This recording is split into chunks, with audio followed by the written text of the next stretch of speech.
온지를 붙드는 곳에 길이 있습니다. 온지를 붙드는 곳에 길이 있습니다. 제자 만드는 사역은 목회의 본질입니다. 제자 만드는 사역은 목회의 본질입니다. 거기에 생명 걸어 봅시다. 그런 말을 마음에 탁 담아두고 묵상을 하세요. 그러면 여러분이 교회를 보는 패러다임이 바뀌게 될 것입니다. 목회자는 교회가 무언가를 날마다 물어야 되고 날마다 질문하면서 해답을 얻어야 된다고 제가 말씀을 했어요. 그래서 교회가 무엇이냐를 계속 놓고 실험하고 고민하고 하는 중에 내가 교회를 보는 눈이 자꾸 새롭게 열리고 거기에 따라서 목회 철학이 생기는 것입니다. 목회 철학이 생기는 거예요. 목회 철학이 뭐냐고요? 교회를 움직이는 보이지 않는 힘이에요. 정신이에요. 교회를 움직이는 보이지 않는 비전이에요. 이게 목회 철학입니다. 그러니까 내가 교회를 이렇게 보면 이렇게 보는 식으로 목회 철학이 생기는 거고, 또 교회를 내가 이렇게 본다면 이런 식으로 목회 철학이 생기는 거예요. 그리고 이것도 저것도 없이 교회를 생각지도 안 하고 교회에 대해서 연구도 안 하고 목회 철학도 없는 사람은 할 일 없잖아요. 조그만한 지방교회에서 목회하면 할 일 없지 않아요. 그냥 그러니까 시간 남아 돌아다니면서 못된 짓만 자꾸 하다가 교단도 어렵게 만들고 노예도 어렵게 만들고 신학생들 고소까지 당하게 하고 다 별별 짓을 다 하는 거 아니에요. 여러분들 가운데서 그런 사람들이 생기면 안 돼요. 그런 일 하려면 집에 치우고 신학교 떠나서 다른 일 하세요. 건강한 직업 가지고 다른 일 하세요. 왜 목사 되어가지고 왜 안 할 짓을 하고 다녀요? 왜? 뭐가 할 짓이 없어서 목사 타이틀 가지고 하나님의 영광 가리고 많은 영혼들을 괴롭히고 사냥하는 그런 짓을 해요. 또 그런 사람은 강단에 세워놓으면 소리는 더 크게 질러요. 할렐루야는 더 크게 외쳐요. 더 거룩한 채예요. 제가요 너무 답답해가지고요. 오해하지 마세요. 저는 깨끗하다는 말 아니에요. 똑같아요. 우리 한 통 속에 있어요. 지상에 있는 교회가 타락하면 얼마만큼 타락할 수 있겠나 하는 것이 참 궁금했어요. 그리고 하나님은 지상의 교회와 지상의 성직자들이 타락하면 얼마만큼 참아주시나 하는 것을 좀 알고 싶었어요. 그래가지고 필립 샤프의 교회사를 통독을 했다니까. 한 1, 2년 전부터. 그러니까 중세 그 암흑시대에 교회가 타락한 그 수백 년을 제가 한번 훑어봤어요. 그리고 그것은 우파적인 입장에서 쓴 교회사니까 그것만 보아서는 좀 미흡하잖아요. 그러니까 약간 좌파적인 입장에서 쓴 교회사를 또 하나 봤어요. 그게 폴 존슨의 기독교 교회사 1, 2, 3권이에요. 그래서 중세기 교회가 잘못되었을 때 어느 정도 타락할 수 있느냐, 목사가 얼마만큼 곤두박질을 치면서 내리막길로 떨어질 수가 있느냐 하고 봤더니 정말 놀랍대요. 세상 사람 상대가 안 돼요. 거룩한 사람이 타락하고 양심을 잃어버리니까요, 세상 사람하고 비교가 안 돼요. 진짜 마귀가 되더라고요. 내 말이 거짓말이면 교회사 읽어보세요. 그리고 또 하나 놀라운 사실은 하나님은 무지막지하게 참으시더군요. 삽비라와 아나니아를 처리하듯이 처리를 하시면 세상이 금방 천국으로 갈 것 같은데 하나님은 수백 년 동안 가만히 내버렸대요. 그러니까 더 간덩이가 부어가지고 할 짓을 더 하는 거예요. 왜 하나님이 그러시는지 모르겠어요. 이스라엘을 망친 므낫세가, 유대나라를 망친 므낫세 같은 사람이 한 5개월 정도 임금짓 하다가 하나님 앞에 그렇게 못되게 굴면 당장 그냥 심장마비가 걸려서 하나님이 불러가시더니 해야 되는데 50년 동안 정치를 하도록 내버려 두시는 거 보면 하나님이 계시나 안 계시나도 이해가 안 될 정도가 있어요. 그런데 성경 보세요. 하나님은 할 수 있으면 모든 사람이 구원받기를 기다리시고 무지무지하게 참으시는 분이에요. 소망이 없어 보이는 사람에게도 하나님에게는 인내의 최대치를 가지고 참아주십니다. 그걸 보고 사람들은 더 담대해져 가지고 하나님이 없는 것처럼 행동을 하잖아요. 교회 안에도 교회 지도자들 가운데서도 그런 사람들이 자꾸 양산되고 있다고 말이에요. 우리 교단이 왜 이 꼴이 되어 갑니까?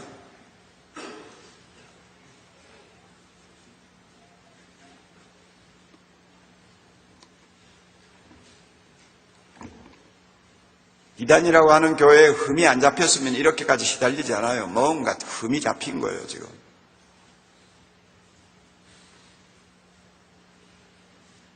그러니 시달리고 고생을 할 수밖에 없죠. 교수도 고생하고 학생도 고생하고 우리 같은 사람들도 고생하고 그 몇 명이나 되는지는 모르지만 흠이 잡힌 사람들 때문에 그러는 거 아니에요. 그러니까 한쪽에서도 원통하니까 자꾸 이제 물고 늘어지는 거죠.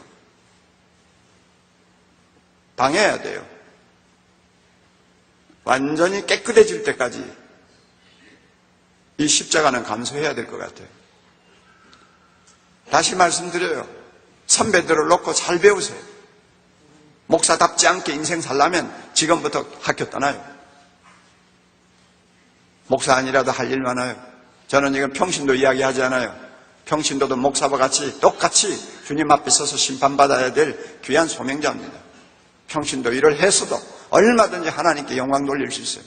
자격도 없는 인간이, 인격도 갖추어지지 아니한 사람이, 성격도 제대로 평상 상식적인 선에서도 통하지 않는 사람들이 신학교 와가지고 목사 감투 쓰고 다니면서 못된 짓을 하고 그러면 안 돼요. 어디 할 짓이 없어 그런 짓을 해요.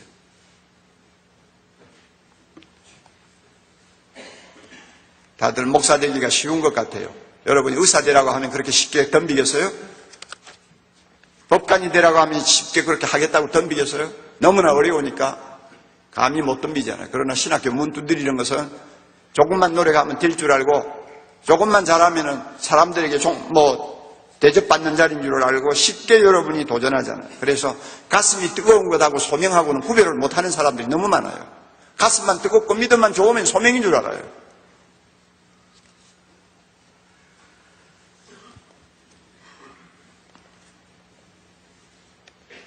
지난 시간에는 제가 평신도는 신분의 차이가 없다고 하는 사실을 놓고 교회의 기본 개념을 근거로 해서 말씀을 드렸습니다. 택자의 모임이라고 하는 기본 개념을 놓고 보아도 평신도와 성직자 사이에 신분의 차이가 없고, 성령의 전이라는 개념을 보아도 그리스도의 몸이라고 하는 개념을 보아도 평신도와 성직자 사이에는 아무런 신분의 차이가 없이 모두가 평등하다. 하나님 앞에는 평등해요. 은혜 앞에는 평등해요. 구원 앞에는 평등해요. 이 사실을 제가 말씀을 드렸습니다. 오늘은 우선 먼저 평신도가 성직자와 똑같은 영적 특권을 갖고 있다는 사실을 잠깐 짚고 넘어갑시다. 영적인 특권을 갖고 있어요. 이 영적인 특권을 이야기할 때는 우리는 만인 제사장직을 반드시 이야기할 수밖에 없습니다.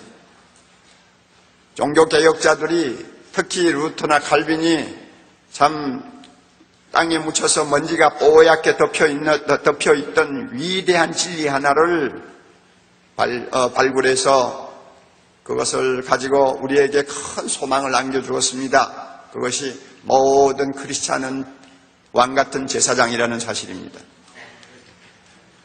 성직자만 제사장이라고 가르치던 그 중세 암흑 시대에 모든 믿는 자가 다 왕이요 제사장이라고 하는 것을 소리 높여 외쳐서 평신도로 하여금 성직자들로부터 해방을 시켰어요. 예수 그리스도 안에서 우리는 성직자로부터 해방받고 교회의 모든 폭력으로부터 해방받을 수 있다는 사실을 가르쳐 주셨어요. 그래서 우리 모두는 왕이요 제사장입니다. 이 두 마디를 합해서 왕같은 제사장이라고 그래요. 너무나 영광스러운 존재입니다. 하나님이 우리를 엄청난 자리에 앉혀놓으셨어요. 예수님과 함께 왕이요 제사장이요. 그러므로 우리가 예수님 때문에 몇 가지 우리가 절대 포기할 수 없는 특권이 있어요. 첫째 특권은 잘 아시죠? 하나님 앞에 직접 나갈 수 있는 특권이에요. 중간에 그 누구도 끼울 필요가 없어요. 예수 이름 가지고 하나님 앞에 언제든지 나가서 그 영광스러운 존재 앞에 무릎 꿇고 언제든지 하나님과 대면할 수 있고 그 영광을 바라볼 수 있는 특권이 우리에게 있어요. 이것은 목사에게만 있는 특권이 아니에요. 모든 평신도가 다 골고루 갖고 있는 특권입니다. 뿐만 아닙니다. 두 번째로 제사장은 영적 제사를 드리는 특권이 있습니다. 자신의 삶 전부가 하나님이 받으시는 거룩한 제사가 되었어요. 너희 몸을 하나님이 기뻐하시는 거룩한 산제사로 드리라, 이것이 너희가 드릴 영적 예배니라고 말씀하셨죠. 우리의 삶 전부 내버릴 것이 없어요. 죄 짓는 것 아니고 아닌 이상은 우리가 어떤 직업을 가졌든지 우리가 어떤 삶을 살든지 우리의 수준이 어떠하든지 상관없어요. 작은 일이든 큰 일이든 우리의 삶은 전부 다 하나님께 거룩하고 향기로운 제사로 드려지는 거룩한 삶이 되어 있어요. 이거 얼마나 기가 막혀요. 골로새서를 보시든지 또는 에베소서를 보시든지 여러분 보시면 아시죠? 그 당시에 교회 안에 있는 종이라고 하는 것은 노예라는 것을 가리키는 것, 둘로서예요. 자유가 없어요. 주인에게 매여 살아요. 전혀 자신의 권리를 주장할 만한 어떤 능력도 없어요. 말할 줄 아는 당나귀에 지나지 않았어요. 그런 사람도 예수 믿고 하나님 앞으로 돌아오니까 바울이 뭐라고 권고했습니까? 너희들은 주인에게 이제는 사람을 섬기듯이 섬기지 말고 하나님을 섬기듯이 섬기라. 왜냐하면 너희는 하나 주 예수 그리스도를 섬기기 때문이다. 그래서 노예의 삶이 하나님께 드려지는 제사라는 것을 가르쳐 주셨어요. 그리고 너희들이 바로 노예 생활을 하나님 섬기듯이 바로 하면 그것 때문에 주님 앞에 섰을 때 주님이 너희들에게 상급을 주시겠다고 약속하셨습니다. 상급을 받을 수 있는 거룩한 일이 되어버렸어요. 노예의 삶이 상급을 받는 거룩한 하나님의 일이 되어버린 것입니다. 이것은 정말 이해하기 어려운 말이에요. 어떻게 노예 생활이 직업입니까? 어떻게 노예 생활이 삶의 수단입니까? 그것은 어떤 방법으로든지 다 이 세상에서 몰아내야 될 가장 나쁜 악이지 않습니까? 그럼에도 불구하고 예수 믿는 노예들을 보고 칼을 들라고 말을 하지 않았어요. 활을 들고 저항하라고 말을 하지 않았어요. 주인에게 순복하라고 했어요. 주인을 하나님처럼 섬기라고 했어요. 그리고 성실하게 그 일을 하나님의 일로 알고 하면 주님 앞에 가서 상급받는다고 말씀하셨어요. 그 말은 뭡니까? 노예의 일까지도 예수 믿는 사람에게는 거룩한 제사가 된다는 이야기입니다. 그러므로 루트가 말한 것처럼 구두를 깨매고 있는 구두 수선하는 사람의 일이나 설교하는 나나 하나님 앞에서 그 일은 똑같다고 그랬어요. 차이가 없는 거예요. 이거 얼마나 영광스러운 축복입니까? 그러므로 기독교에서 직업에 빈부귀천이 없다는 사상이 나오는 것입니다. 길을 쓰는 미화원이 새벽에 길을 쓸고 나서 일찍 집으로 돌아갈 때 교회에 와서 조용히 앉아서 하나님, 오늘 3시부터 나와서 길을 열심히 쓸었는데 사고도 나지 않게 지켜주신 거 감사하고 그래도 이런 직업을 가지고 가족을 부양할 수 있게 해주시니 감사하고 주님의 나라를 위해 헌금할 수 있게 해주시니 감사합니다 하고 기도하고 돌아가는 평신도의 삶하고 설교 준비를 열심히 해서 성도들에게 새벽기도 설교를 하고 성도들을 하루 종일 하나님 앞에 영광 돌릴 수 있도록 영적으로 지도하고 내려와서 앉아서 하나님 앞에 엎드린 목사하고 차이가 있느냐? 차이가 없다고 말이에요. 하나님 보시기에 차이가 없어요. 다 거룩한 제사예요. 여러분이 평신도들에게 이런 사실을 정말 바로 가르쳐줘야 됩니다. 왜 오늘날 목사들이 평신도들을 그렇게 열등감을 갖도록 지도를 합니까? 예? 목사가 되어야만이 주의 일을 한다는 그런 은근한 인식을 자꾸 심어주고 평신도는 뭐 기껏 해봐야 세상 일을 하는 것이고 그래서 그저 주일날 와서 열심히라도 봉사해서 하루라도 주님의 일에 동참하라고 하는 말을 은근히 내비치면서 평신도 모두를 길을 죽여놓잖아요. 성폭행만 있는 줄 알아요? 영폭행도 있어요. 영폭행도. 영폭행이 뭐예요? 영적으로 폭행을 하는 거죠.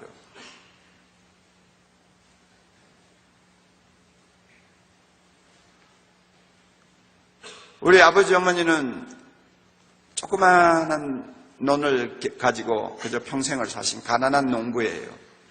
식구 6이가 그저 막 입에 풀칠 겨우 할 정도입니다. 그러니까 얼마나 삶이 각박했겠어요.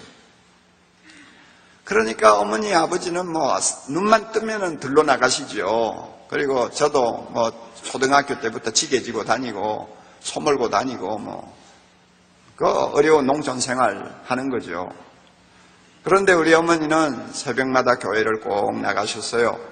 그래서 저는 가슴이 뜨거워서 열심히 한참 불 붙을 때는 어머니 옆에 꼭 붙어 자다가 어머니가 일어나시면 벌떡 일어나가지고 같이 새벽기도도 나가고 그랬어요. 그랬는데 우리 어머니가 평소에 교회 가서 기도하는 그 기도하고 주일날 기도하시는 기도하고는 조금 내용이 달랐어요. 어리니까 제가 옆에서 뭐 기도할 거는 없고 엄마 기도 듣는 거죠. 뭐. 하나님 아버지, 이 죄인 용서해 주세요. 일주일 동안 세상 일에 푹 빠졌다가 이제 주일날 주님 앞에 나와 싸우니 이 하루라도 주의 일에 헌신할 수 있도록 도와주세요. 그리고는 일주일 동안 세상 일에만 빠져있던 자신을 하나님 앞에 회개한다고 눈물을 찔끔찔끔 짜면서 울고 있는 어머니를 제가 자주 봤어요.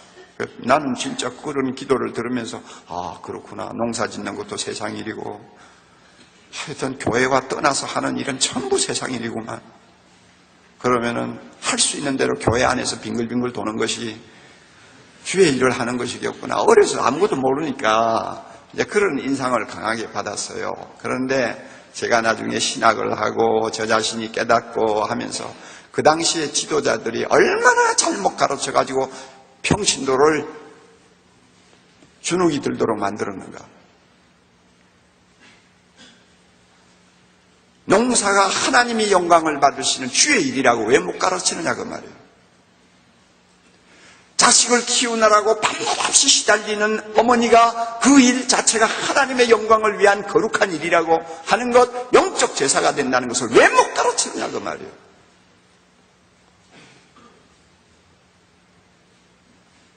중세기를 보면은 성직자들이 은근히 자기 자신만이 영적으로 굉장히 고매한 자리에 서 있는 것처럼 성도들에게 비치기 위해서 성도들의 하는 일은 자꾸 깎아내려서 이류신자들, 이류교인들, 자기들은 인류교인들로 그렇게 자꾸 인식을 시켰잖아요. 그래서 그 격차를 자꾸 벌림으로 인해서 교회가 성도들을 꽉 쥐고 영적으로 완전히 억압해가지고 노예처럼 끌고 가던 것이 중세시대 아니에요.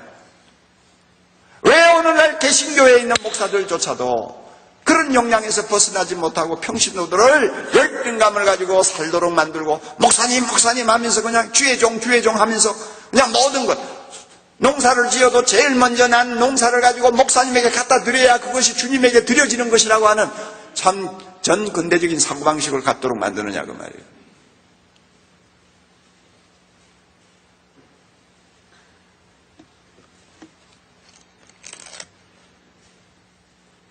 그리스도를 고백하고 주님을 마음에 모시는 사람은 무슨 일을 해도 죄가 아닌 이상은 영적으로 거룩한 제사를 누리는 주의 일입니다. 믿으시기 바랍니다. 이걸 바로 가르쳐. 여러분들부터 확신을 하세요. 확신하라고요. 신학교 다니고 목사 일을 하니까 나는 주의 일을 한다 하는 그런 건방진 생각은 하지 마세요. 목사 일만 주의 일이 아니에요. 전도사 일만 주의 일이 아니에요. 여러분들보다도 주의 일을 더 성실하게 하는 평신도가 너무나 많아요. 목사는 돈 받아가면서 직업으로 사는 사람 아니에요. 그러므로 하나님 앞에 가서 질적으로 따지면 누가 더 영적으로 제사를 바로 드리느냐 하면 평신도가 훨씬 더 하나님이 기뻐하시는 제사를 드렸다고 주님이 평신도의 오른손 들어줄 거예요. 그런 자세를 갖고 그게 성경적이에요. 그렇게 보아야지. 아무리 교회를 책임진 목사의 직분이 중요하다고 할지라도 그 직분 때문에 평신도보다 앞서는 건 아닙니다. 세 번째로는 무슨 특권이 있어요? 중보기도하는 특권이 있죠. 온 세상에 있는 모든 사람을 다 놓고 하나님 앞에 나가서 이런 불러가면서 기도하면 하나님이 들으신다니까. 기가 막힌 거 아니에요? 기가 막힌 거예요. 나를 낳아주시고 키워주신 아버지 앞에 가서 무언가 사정할 게 있는데 아버지가 전혀 모르는 사돈팔촌도 안 되는 내 먼 친구를 위해서 아버지에게 무슨 이야기를 하면 아버지가 그 이야기 들어주겠어요? 안 들어주잖아요. 그런데 하나님은 뭐라고 그래서 위에 왕으로부터 시작해서 이 세상에 있는 모든 사람 누구의 문제를 들고 나와도 자기 앞에 들고 나오면 우리의 기도 들어주신다고 했습니다. 기가 막히는 거예요. 또 하나 있죠. 특권이 뭡니까? 복음을 전하는 것이 특권입니다. 제사장의 특권이 복음 전하는 것입니다. 저는 이 제사장의 특권이 복음 전하는 것인 줄을 신학교 졸업할 때까지도 몰랐어요. 얼마나 눈이 어두운지요. 성경을 초등학교 때부터 읽기를 시작한 사람인데도 불구하고 베드로전서 2장 9절에 보면 분명히 나와 있잖아요. 우리를 왕같은 제사장으로 하나님께서 만드신 이유가 뭡니까? 어두운 데서 불러내신 하나님의 영광스러운 빛, 그 구원의 복음을 선전하도록 하기 위해 우리를 불렀다 그래요. 그렇게 말했죠. 그러니까 제사장의 특권이 뭡니까? 복음 전하는 것입니다. 왜? 제사장은 하나님과 백성 사이에 서는 사람이에요. 구약시대에 보면 그렇지 않아요. 그래서 하나님의 손과 백성의 손을 서로 잡도록 만들고 화해시키는 것이 제사장입니다. 그렇죠? 그러니까 내가 제사장이요. 그러면 내 남편 전도해서 주님 앞으로 인도했으면 남편과 하나님을 화해시키는 제사장이 누굽니까? 내가 되는 거예요. 그래서 로마서 15장에 보면 바울이 그랬죠. 자기가 이방인을 전도해서 예수 믿게 함으로써 이방인을 하나님 앞에 제물로 드렸다고, 제물로 드리는 복음의 제사장이 되었다고 말했어요. 얼마나 이거 영광스러운 이야기인지 모르요. 이런 특권들이 있어요. 그런데 제가 이제 말씀드리는 거 이겁니다. 이런 네 가지 특권이 교역자에게만 있는 겁니까? 교역자만 가지고 있는 거요?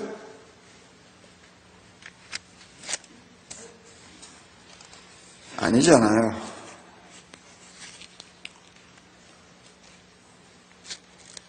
아니잖아요. 평신도가 다 갖고 있는 특권이에요. 이걸 살리자고 말이에요. 이 특권을 극대화시키자고 말이에요. 평신도의 삶에서 이 특권들이 극대화시키도록 해주는 것이 제자훈련이에요. 그래서 열등감에서 벗어나도록 만들어야 돼요. 당당하게 세상에 나가서 하나님의 자녀로서 살 수 있도록, 나는 세상 일만 하다가 끝났다 하는 엉뚱한 생각하지 못하도록 평신도의 긍지를 살려주고 평신도로 하여금 자기 몫을 다 할 수 있도록 해주는 것, 이게 제자훈련이에요. 그래서 이사야가 예수님이 탄생하기 600여 년 전에 본 환상, 그리스도의 나라가 임하고 교회가 정식으로 세상 앞의 모습을 드러내는 그때가 되면 아무리 세상 사람 보기에 작은 자라도 강국을 이루고 약한 자라도 강국을 이루고 작은 자라도 천을 이루는 놀라운 일들이 일어날 것이라고 이사야가 말씀했는데 그대로 평신도를 키워야 되는 거예요. 사람 보기에는 형편없는 존재 같아도 예수 믿고 나서 그 형편없는 존재가 세상을 뒤집어 놓는 놀라운 하나님의 손이 될 수 있는 거예요. 평신도를 그렇게 키우자고 말이에요. 예?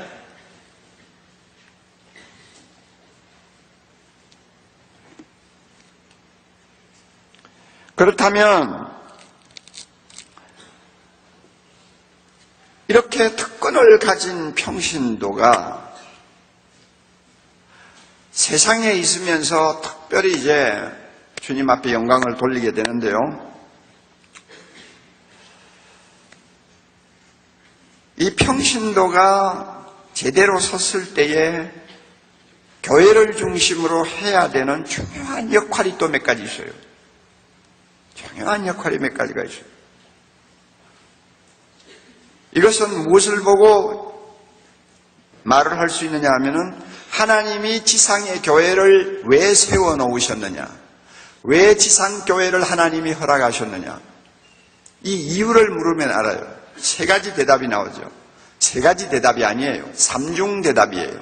이것은 앵글만 바꾸는 것이지 똑같은 이야기입니다. 지상교회가 존재하는 이유가 뭐냐 하고 묻는다면 세 가지 대답이 나와요. 삼중 대답이 나와요. 첫째는 하나님을 위하여, 즉 하나님을 영화롭게 하는 예배를 위해서 지상교회가 존재하죠. 또 하나는 세상 구원을 위해서, 즉 증인의 역할을 하기 위해서 교회가 존재하죠. 셋째는 교회 자체를 위해서, 교회 안에 들어온 모든 성도들을 어머니처럼 잘 영적으로 양육하고 훈련시키기 위해서 교회가 존재한다. 지상교회 존재 이유가 세 가지입니다.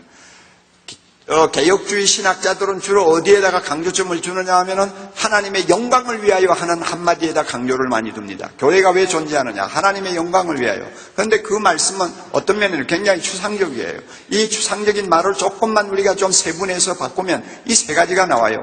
하나님을 위해서, 즉 예배 드리는 공동체로서, 거룩한 구별된 공동체로서 교회가 존재한다. 그 다음에는 세상을 구원하기 위한 그리스도의 몸으로서, 증인으로서 존재한다. 그리고 세 번째로는 거룩한 백성들을 보존하기 위해서, 거룩한 백성들을 천국 갈 때까지 성숙시키기 위해서, 어머니 역할을 하기 위해서 이 교회가 존재한다. 이 세 가지 존재 이유가 있거든요. 이 존재 이유가 있는데, 그러면 보세요. 예배는 누가 드리는 거예요? 목사가 드리는 거예요? 평신도가 드리는 거예요? 교회의 주체는 평신도예요. 평신도가 예배의 참 예배자가 되도록 해야 되잖아요. 누가 나가서 전도할 겁니까? 목사도 해야 되겠지만 누가 전도할 거예요? 평신도가 증인이 되어야 되잖아요. 누구를 어머니로서 교회가 양육하고 세워야 됩니까? 훈련시켜야 됩니까? 평신도 아니요. 그러니까 세상에 지상교회가 존재하는 이유를 가만히 보아도 평신도의 역할이 어떤 것이라는 것을 우리는 금방 알 수가 있다 그 말이에요. 이왕 예배 이야기가 나왔으니까 한마디 합시다.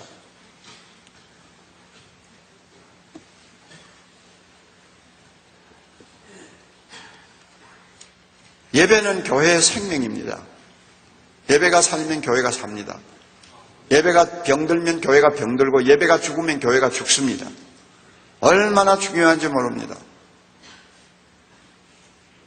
그러므로 목회자가 예배에 특별히 신경을 쓰는 것은 너무나 당연한 이야기입니다.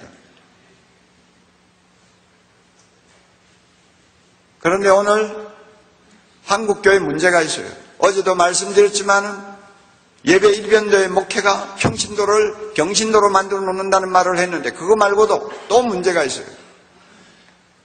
예배에 대한 개념이 너무 경직되어 있어요. 예배는 이렇게 해야 예배가 된다고 하는 어떤 틀 속에 딱 갇혀서 헤어나지를 못하는 목회자들이 너무 많아요. 어떤 교회는 설교 전에 강도를 하는 것이 좋으냐 나쁘냐를 가지고 싸우다 교회가 갈라진 데도 있죠. 그러니까 이게 보통 문제가 아니에요. 예배라는 것을 그렇게 보면 안 되거든요. 여러분 성경을 보세요. 예배에 정의가 있습니까?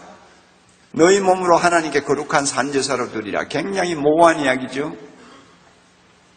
주님이 정의하신 대로 신령과 진정으로 드리는 예배 굉장히 모호하죠.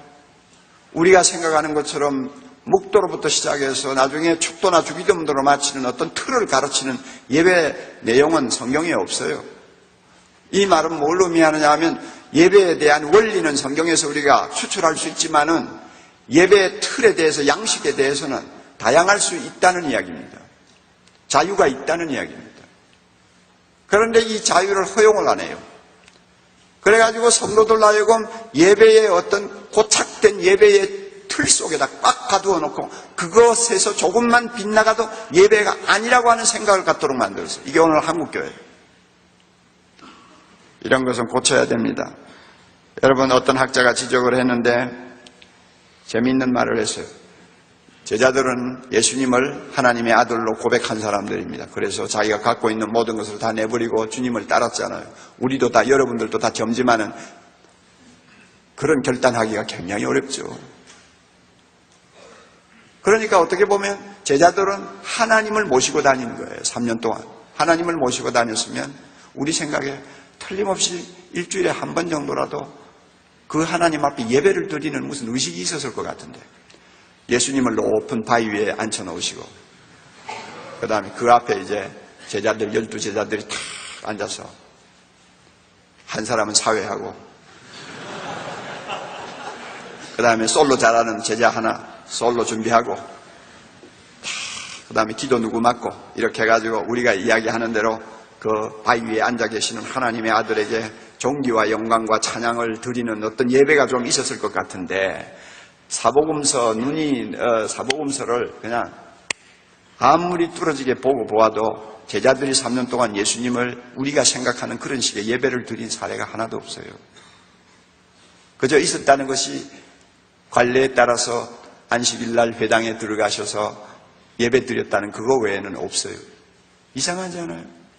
우리는 예배가 굉장한 것 같은데 제자들은 3년 동안 주님 모시고 다니면서도 우리가 생각하는 예배를 드린 어떤 케이스가 없다. 도대체 이건 뭘 의미하는 것일까? 예수님과 함께 동행하면서 동거하면서 예수님께 순종하고 예수님과 함께 복음 전하고 하는 그 자체가 모두가 다 예배가 된 거예요. 삶 전부가 예배가 된 거예요. 그러니까 특별한 예배라는 의식을 만들 필요가 없었던 거예요. 이런 것은 우리에게 굉장히 많은 암시를 줍니다. 너무 사람이 만든 어떤 틀을 가지고 예배를 우상화시키지 말라고 말이에요. 저는 그래서 대척교회를 하면서도요, 신방 가면은 전통적으로 하는 그런 그 예배를 잘 드리지를 않았어요. 들어가서 그 가정의 이야기부터 먼저 듣는 거죠. 어떤 때는 30분도 걸리고요. 사람이 뭔가 느낌이 있어야, 느낌이 통해야 이야기가 나오잖아요. 머리에 있는 지식을 가지고 이야기하는 건 쉽지만은 자기 느낌을 내놓는 것은 어떤 분위기가 조성이 되지 아니하면, 어떤 신뢰관계가 조성이 안 되면 내놓지 않아요. 그게 제일 어려운 것이 느낌을 이야기하는 거거든요. 제자훈련의 강점이 뭐 있는지 알아요? 머리에 있는 생각과 지식을 이야기하는 게 아니고 마음에 있는 느낌을 털어놓는 자리까지 간다는 것이 제자훈련의 굉장한 강점이에요.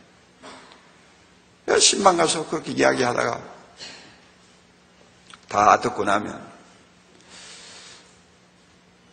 이제 자매 이야기를 들으면 제가 아무래도 성경 하나를 소개해 드려야 되겠네요. 성령께서 그 사람에게 맞는 성경을 기억나게 하시고 찾게 하세요. 그러면 내놓고 한번 읽어보라고.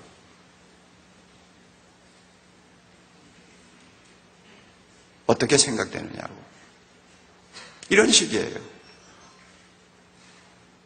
두 사람이 앉아서 찬송 부르는 것도 어색하지 않아요. 남의 부인하고 둘이서 앉아가지고 찬송 부르고. 하나님도 그건 이해를 하시죠. 그건 여자가 음대나 다녀서 소리가 좋으면 괜찮은데 그것도 안 되고 하면 그거 이상하잖아요. 그러니까 꼭 찬송을 불러야 한다는 그런 어떤 규율에도 매일 없고, 자, 성경 읽으세요. 어떠세요? 느끼는 대로, 깨닫는 대로 말해보세요. 그래, 그거 가지고 또 한참 이야기하다 보면 부인이 스스로 깨닫게 되는 거예요. 우리 이제 기도합시다. 우리가 깨달은 문제, 부인에게 있어서 문제되는 거 같이 놓고 기도합시다. 기도하고, 저 이제 가겠습니다. 아이고, 커피라도 한잔하고 갔어요. 커피 주면 마시면 가고, 안 주면 그냥 가고.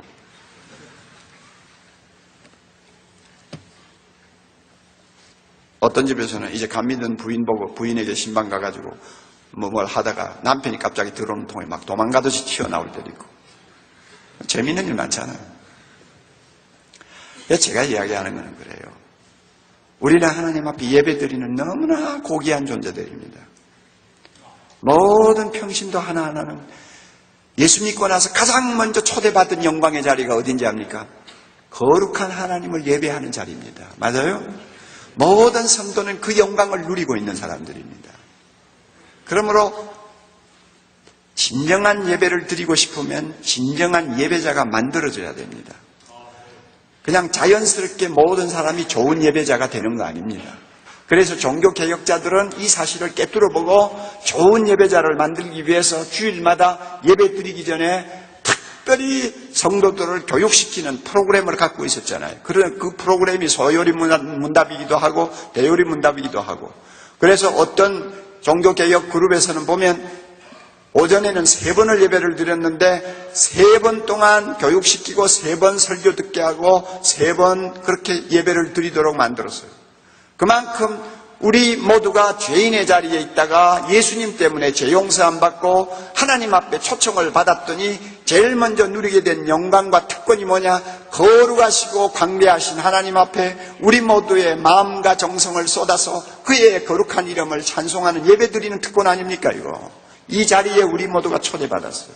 그러므로 신령과 진정으로 하나님 앞에 진정으로 예배를 드려야 됩니다. 드려야 되는데 한 가지 알아둘 것은, 목회자가 꼭 알아둘 것은 사람만 많이 모았다고 그것이 진정한 예배, 신령한 예배가 되는 거 아니라는 거예요. 성가대만 요란하게 준비해가지고 나왔다고 해서 예배가 되는 거 아니에요. 요즘에 뮤직도 상당히 문제가 있어요. 그 곡에다가 거룩한 가사만 붙인 것이지 사실은 사회에서 흔히 말하는 락 뮤직이나 다름이 별로 없어요. 그 락 뮤직이 나쁘다는 말은 아니에요. 시대마다 곡은 옷을 갈아입듯이 리듬이 바뀌고 멜로디가 바뀌어요. 그것을 우리가 무시하고 18세기, 17세기 곡만 거룩하다고 자꾸 우기는 것은 그것은 정말 넌센스예요. 그러나 분명한 것은 찬양을 하면서 느끼는 감정이 과연 성령이 주시는 은혜냐 아니냐, 아니면은 일반 공연장에서 젊은이들이 발광할 때 느끼는 그 느낌과 내가 느끼는 느낌의 차이가 뭔가를 분명히 알고 찬송하라고 말해요.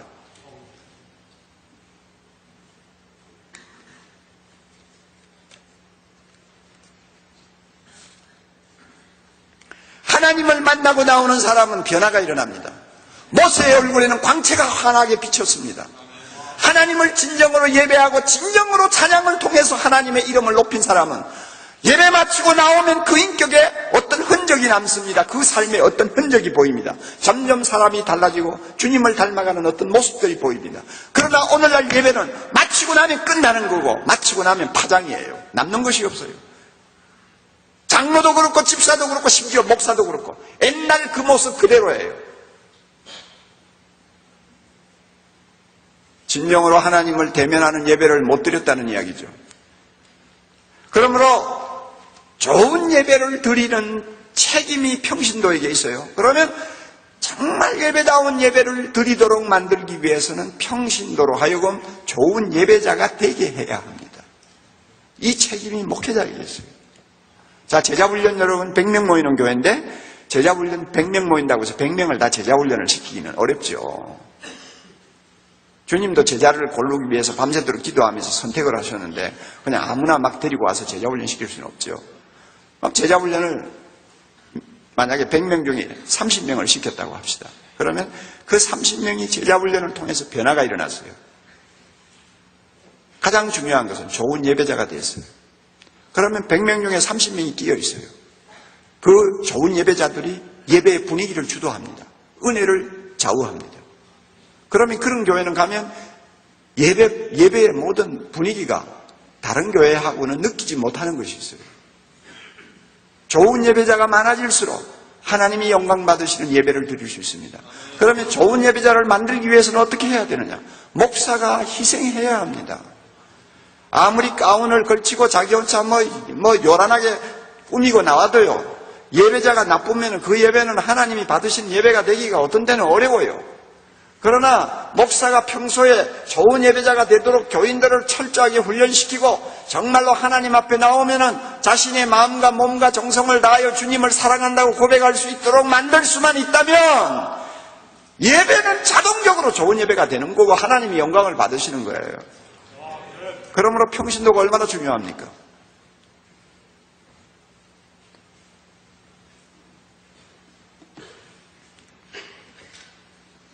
설교 잘하기 위해서 10시간을 투자한다면 그 가운데서 설교 준비는 한 7시간 하고 3시간은 평신도를 좋은 예배자로 만드는 데다가 투자해야 돼요.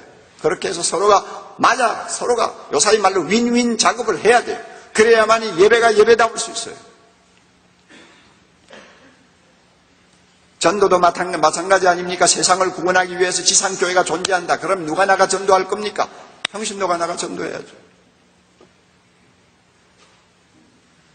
저는 처음에 개척해가지고 교인이 없으니까 목사가 날마다 뛰어다닐 수밖에 없잖아요. 제자훈련하고 나서 시간 나는 대로 밤이고 낮이고 그냥 뛰어다녀서 어떤 때는 아파트에 가서 배를 누르기도 하고 쫓겨나오기도 하고 그러고 그랬는데 제가 그 당시에 사용하는 교재는 그 자료는 CCC의 사형리였어요.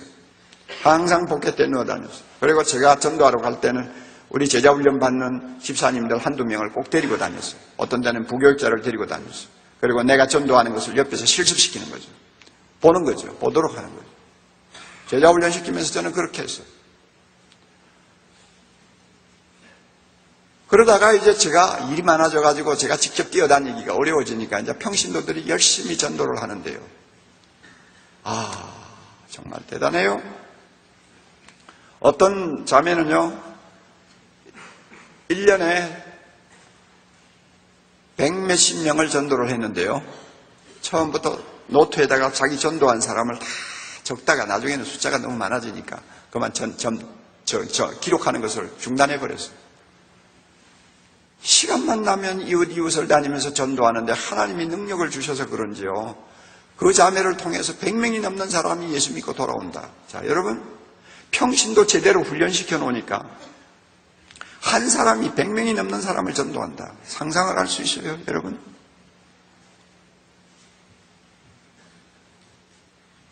저기 평택에 가면은 교회에 있어요. 배창돈 목사님이라는 분의 교회가 있어요. 그 교회 형택, 그것도 중심부가 아니고 언저리에서 개척을 시작했어요. 그러니까 평택 변두리에서 개척을 시작했는데 그 교회가 되겠어요? 다 쓰러져가는 옛날 고옥을 하나 사가지고 사택으로 쓰면서 교인을 데리고 시작을 했는데 교인이라고 해봐야 고작 몇 사람 안 되는 거예요. 몇 년 동안 쓰고 애를 쓰다가 교회가 성장을 안 하니까 지쳐서 아주 탈진 상태에 빠졌는데 평신도를 깨운다 제자훈련 세미나 소식을 듣고는 달려왔어요. 그게 벌써 한 17년 전이에요. 거기에서 그 사람이 교회를 보는 패러다임이 바뀌었어요. 돌아갔어요. 제자훈련 시작했어요. 부인 4사람을 데리고 시작했어요.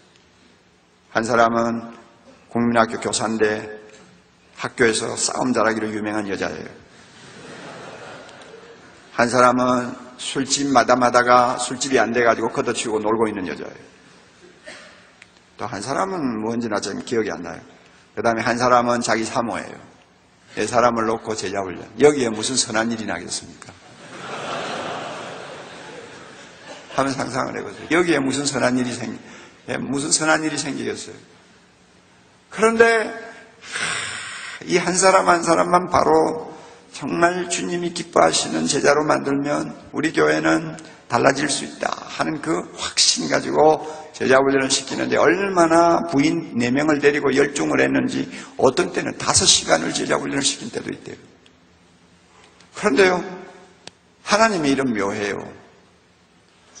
제자훈련을 통해서요, 은혜를 받으니까 싸움 잘하던 국민학교 교사가 사람이 달라졌어요.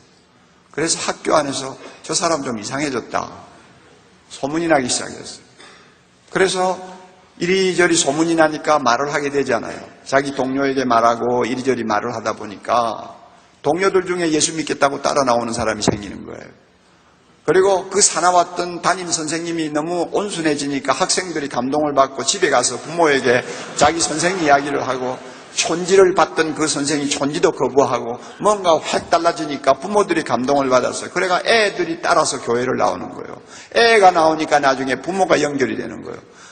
술집 하다가 그만둔 여자가 변화되어 가지고 저집 다니면서 발은 넓잖아요. 네, 발은 넓으니까 전도해요. 전도해가지고 사람들이 하나씩 돌아와요. 여러분요, 참 희한하죠. 그 교회 지금 아마 1000몇백 명 모이죠. 교회당 얼마나 잘 지었는지 몰라요. 2년 전인가 3년 전인가 제가 가서 입당 예배를 봐주었어요. 그래서 그분이 그 배 목사님이 저에게 편지를 보냈어요. 카드를 하나 보냈어요. 1년 전인가요. 목사님, 저는 이 세상에서 예수님을 만난 것 빼놓고 가장 중요한 만남은 옥 목사님과의 만남이라고 늘 생각합니다. 그랬더라고요. 자기 부인이 생각하면 섭섭하겠지만 여러분 상상이 돼요?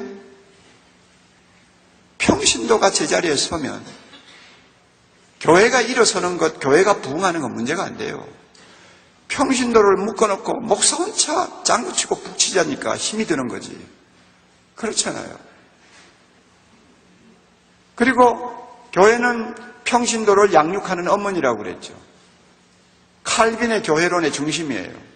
인간은 나태하고 인간은 여러 가지 악습에 시달리는 존재이기 때문에 그냥 내버려 두면은 아무리 믿음 좋은 사람이라도 나중에 병들고 타락하고 교회를 떠날 수밖에 없으니까 하나님이 교회를 세우시고 어머니의 품으로서 그들을 품에 안고 하나님의 말씀으로 교육하고 양육하고 그래서 주님을 닮아가는 사람으로 만들기 위해서 지상에 교회를 주셨다고 그랬어요. 이게 교회예요. 그런데 여러분, 오늘날 한국교회 목회자들이 교인을, 성도들을 그리스도의 제자 만들기 위해서 얼마나 투자합니까? 얼마나 투자하느냐 그 말이에요.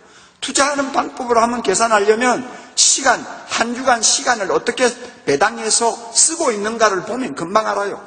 가장 많이 시간을 투자하는 것이 아마 설교겠죠. 그 다음에는 행정이겠죠. 그 다음에는 신방이겠죠. 그 다음에는 뭐 바깥에 여러 가지 행사겠죠. 그러면 교인 하나하나를 붙들고 정말로 주님이 기뻐하시는 제자가 되도록 하기 위해서 심혈을 기울이는 훈련이나 교육에는 어느 정도 투자하느냐? 미국 교회 목사님들 조사해 보니까 제일 하치예요. 일주일 전체 시간의 5%도 안 돼요.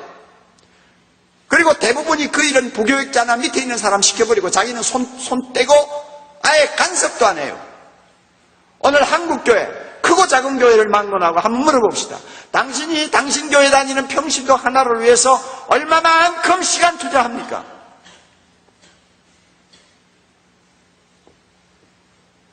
양심적으로 대답을 하라고 하면 대답 못할 사람 많죠. 돌아다니면서 정치하는 시간은 많아도, 돌아다니면서 뭐 동창회니 뭐니 하는 시간은 많아도, 요사이 또 어떤 목사들은 뭐 골프 치는 시간은 많아도, 평신도 하나하나를 주님이 원하는 제자 삼기 위해서 정말로 자기의 마음과 힘을 다 쏟아서 해산의 수고를 하는 목사가 얼마나 되느냐고 말이에요. 그러니까 평신도가 자라지를 않지요. 영적으로 성장하지를 않지요. 평신도의 수준이 높아지지 아니하니까 교회는 날마다 그 꼴이죠. 평신도가 갖고 있는 그 놀라운 잠재력을 개발해야 될 사람들이 그대로 묻어놓고만 있으니까 아까운 젊음, 평신도가 교회 잘못 만나가지고 아까운 젊음을 그냥 보내는 거예요.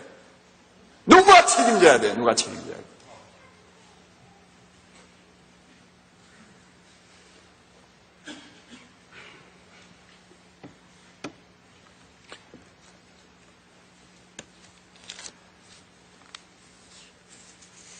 여러분 앞으로 한국교회를 갱신하기를 원합니까? 21세기를 한번 감당할 수 있는 교회가 되기를 원합니까? 여러분이 그렇게 원하면 자꾸 뭐라고 할까? 너무 원초적인 이야기만 하지 마세요. 산에 가서 풀뿌리를 잡고 막 그냥 밤새도록 기도해서 성령의 능력만 받으면은 막 그냥 불이 떨어지고 제자훈련 2년 동안 해도 안 되던 일이 막 1시간에 끝난다 막 이런 식으로 여러분이 자꾸 생각을 하는데요. 이거는요.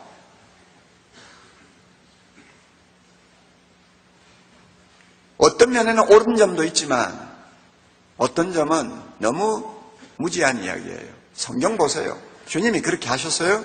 제자들이 그렇게 했어요?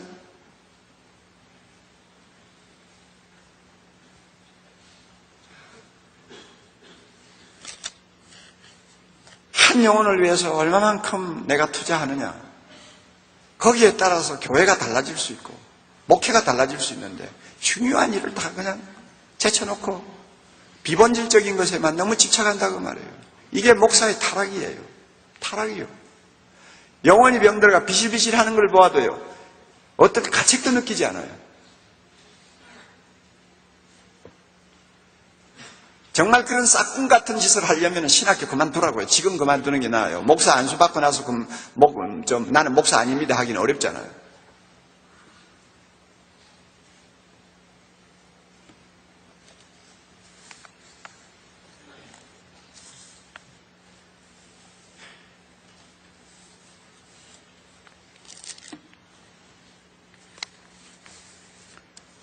그래서 이렇게요, 평신도가 교회에서 할 수 있는 역할이 이렇게 대단해요.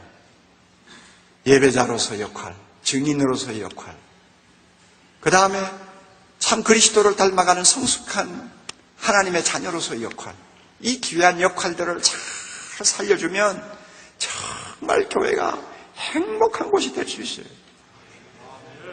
나는요, 어려서부터 너무 좋지 않는 교회에서 자랐기 때문에 한이 맺힌 사람이에요.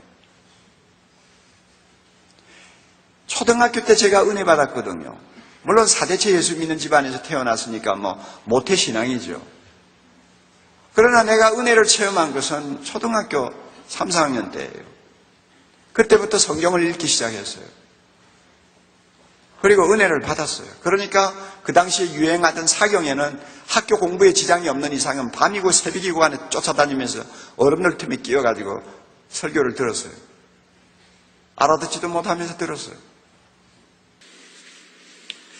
그런데 제가 어린 시절을 보내던 그 교회 안에는 장로님을 위시해서 그 몇 분들이 그렇게 자리를 잡고 참 어려움을 많이 끼쳤어요. 제가 말씀드렸죠. 굉장히 어려움을 많이 끼쳤어요.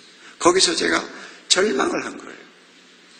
그리고 나서 부산으로 나와가지고 학교 다니면서 다니던 교회들 보면 다들 비슷비슷한 데가 있어요.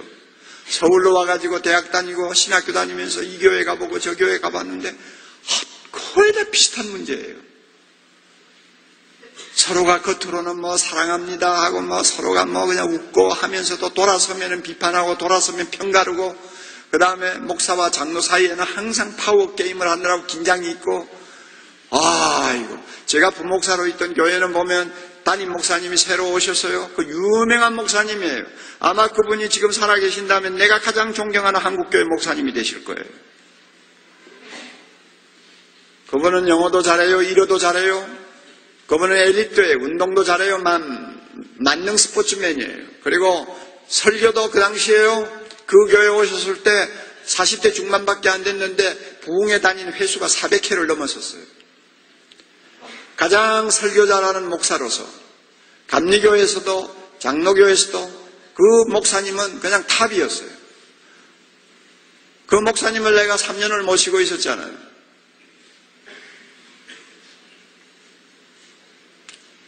둘이서 차 탁구도 많이 쳤어요.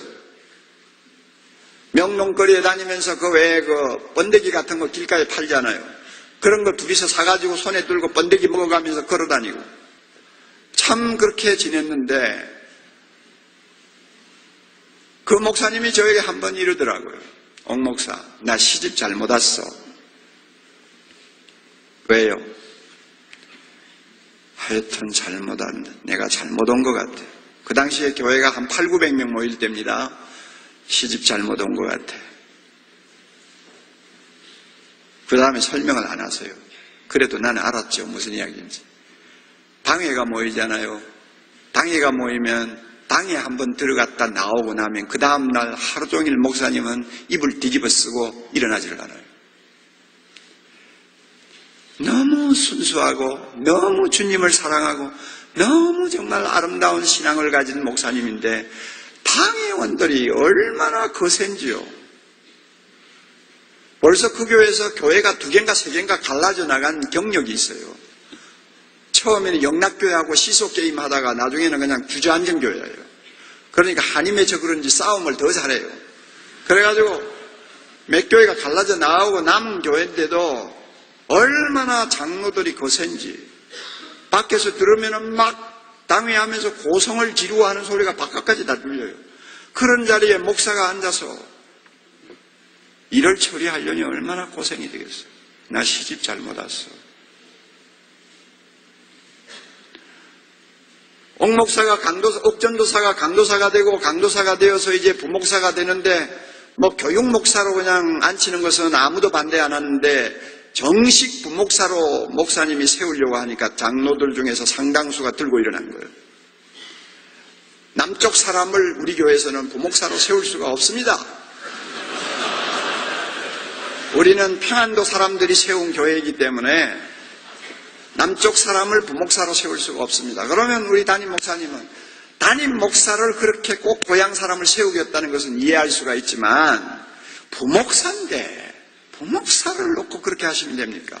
그래가지고 막 그냥 당회가 그냥 살벌해진 거예요. 살벌해진. 그러니까 그런 분위기 안에서 목사님이 얼마나 힘들겠어요.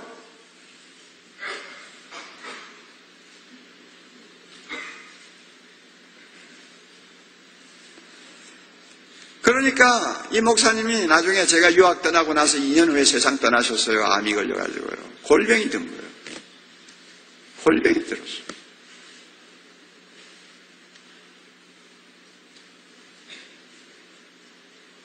그런 참 어려운 교회 훈련을 시켜서 장로들을 좀 바꾸어 놓고 권사들을 좀 바꾸어 놓을 수만 있으면 좋는데 이 목사님은 또 제자훈련에 대한 비전이 없는 사람이고 설교를 워낙 잘하니까 설교 하나면 다 된다고 생각한 사람인데 그렇게 좋은 설교를 듣고도 사람이 안 변하는 거예요.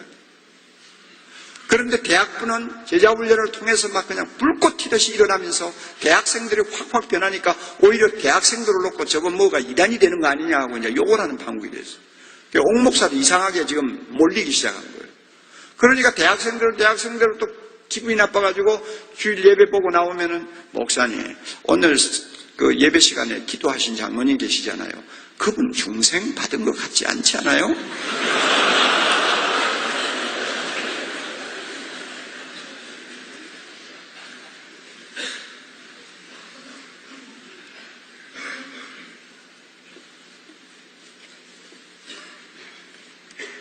제가 부목사로 있던 교회에서도 그렇게 교회 때문에 실망을 했어요.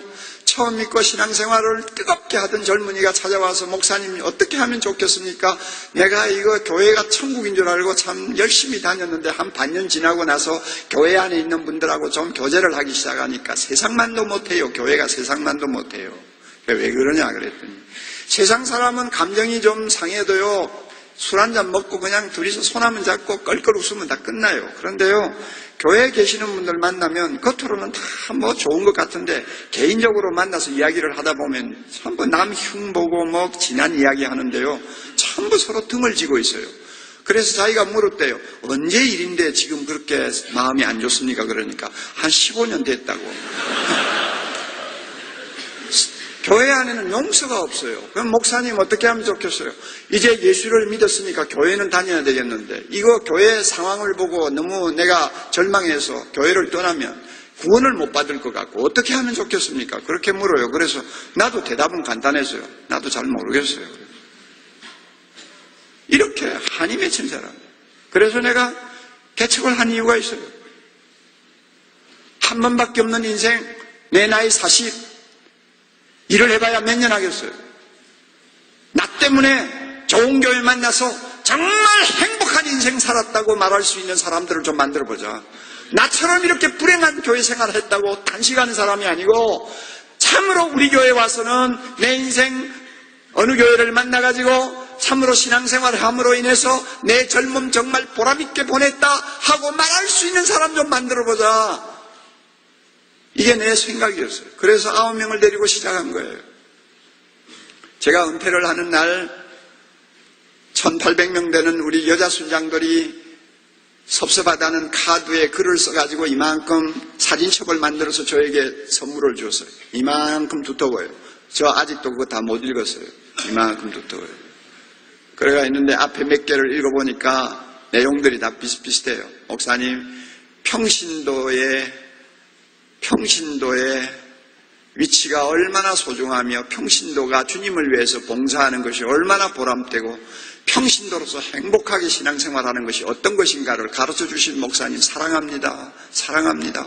대부분이 그런 이야기예요.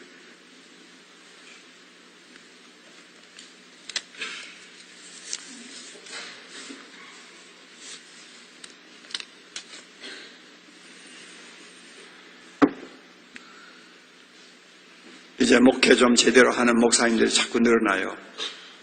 자꾸 많아지고 있어요. 얼마나 감사한지 몰라. 아마 여러분들이 졸업을 하고 나가서 정식으로 정말 평신도에 대한 비전을 가지고 제대로 목회하면요. 여러분들이 썩는 미랄이 되어서 평신도를 위해서 해산의 진통을 하면요. 한국교회 완전히 달라지고 지금 우리 교단에서 일어나는 정말로 부끄럽고 더러운 추태들이 다시는 일어나지 않는 거룩한 교단이 될 수 있으리라고 좀 믿습니다. 아시겠어요, 여러분요? 주야로 정치만 묵상하는 목사 되지 마세요. 주야로 하나님의 말씀 묵상하라고 그랬지 정치 묵상하라고 그러지 않았어요.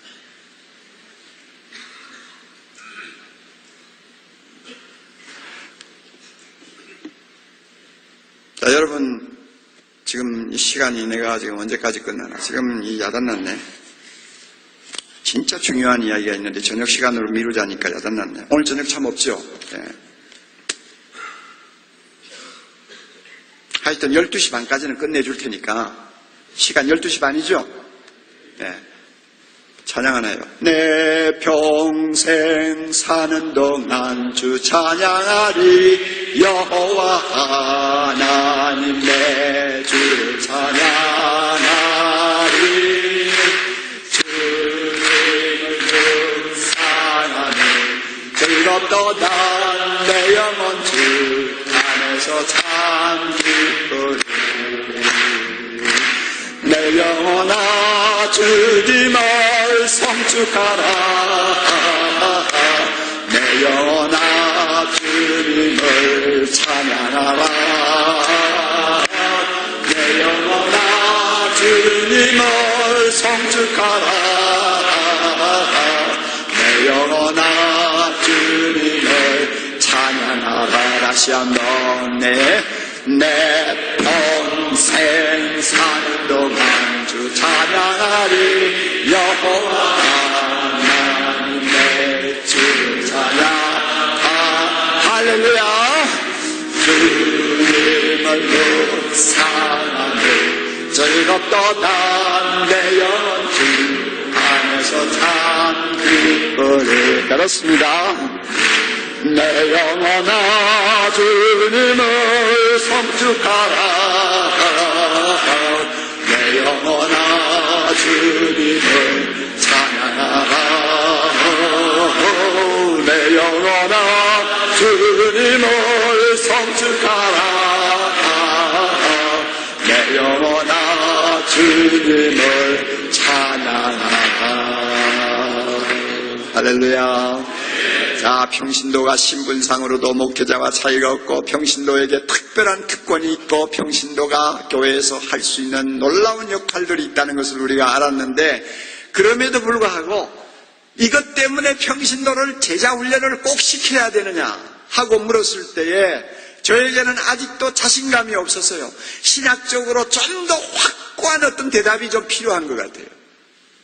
평신도를 정말로 제자훈련을 시키려면 그래서 그 사람들로 하여금 사역의 동역자를 삼고 한평생 그 평신도 동역자들과 손잡고 수많은 브리스길라와 아굴라와 같은 분들과 함께 하나님의 몸된 교회를 일으켜서 수많은 사람이 교회를 통해서 구원만 받을 뿐만 아니라 행복하고 보람된 인생을 살도록 만들려면 좀 더 강한 도전이 필요한데 그 강한 도전이 신학적으로 뭐냐 하는 것이 저에게 마지막으로 남은 숙제였어요. 그래서 고민을 많이 했어요. 켈빈 신학교 도서관에서 아무리 뒤지고 뒤져도 제가 원하는 답이 나오지를 않았어요. 그리고 웨스트민스터 신학교, 이제 필라델피아에 있는 신학교니까 좀 낫겠지 하고 갔더니 거기서 뒤지고 뒤져도 말이 제대로 잘 되지를 않아요. 답이 잘 안 나와요. 왜냐하면 그런 보수적인 에어리아에 있는 신학교일수록 이 평신도에 대한 의식이 상당히 좀 빈약해요. 오히려 에큐메니칼 계통에 있는 사람들은 평신도에 대한 의식이 굉장히 발전해 있는데 이 보수주의 계열에 있는 사람일수록 이상하게 캐톨릭적인 냄새가 더 나요. 그러니까 소스를 찾아도 별로 없는 거예요. 고민이 됐어요. 필라델피아에서는 그 목회학 박사과정을 처음 시작해가지고 한국인으로서는 처음으로 시험 쳐가지고 들어갔는데 그거 좀 평신도를 왜 제자훈련 시켜야 되겠느냐 하는 문제를 가지고 좀 논문도 쓰고 나름대로 제가 이제 해답을 얻어서 그 해답을 가지고 한국으로 가가지고 개척교회를 해서 정말 일반 교회 목회자들을 일반 목회에서도 제자훈련이 가능하다는 것을 좀 보여주고 싶은데 근거가 내가 원하는 것을 찾을 수가 없는 거예요. 그래서 고민하면서 자주 서점을 들렸어요. 학교 안에 있는 서점을 들렸어요. 그런데 어느 날 서점에 들어갔는데 빙 둘러봤어요. 근데 가끔 그렇잖아요. 평소에 지나가다가도 지나갈 때는 보이지 않던 것이 어떤 날에 보이는 경우가 있잖아요.